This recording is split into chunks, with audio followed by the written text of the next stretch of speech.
Hello, ರಮೇಶನ್ ಮನೇಲಿರೋ ಕೋಳಿ ಸುರೇಶನ್ ಮನೆಗೆ ಹೋಗ್ಬಿಟ್ಟು ಮೊಟ್ಟೆ ಇಕ್ಕುತ್ತೆ.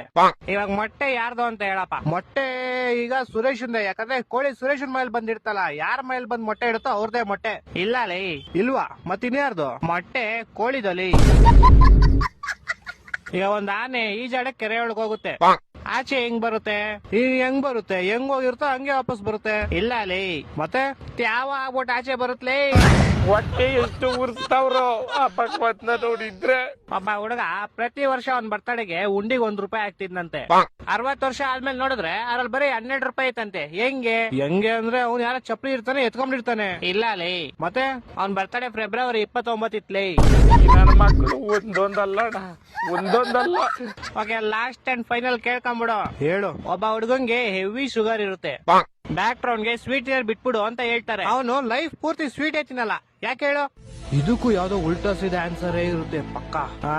ಯಾಕಂದ್ರೆ ಅವ್ನ್ಗೆ ನಾನು ಹೇಳ್ತೀನಿ ಕೇಳು. ಹೇಳು. ಯಾಕಂದ್ರೆ ಆವಾಗ್ಲೇ ಹೇಳದ್ನಲ್ಲ, ಅವ್ನಿಗೆ ಶುಗರ್ ಇರುತ್ತೆ, ಡಾಕ್ಟರ್ ಇರ್ತಾರೆ, ಅದಕ್ಕೆ. ಹೊಟ್ಟೆ ಎಷ್ಟು ಉರ್ಸ್ತಾವ್ರೋ ಆ ಭಗವತ್ನ ನೋಡಿದ್ರೆ.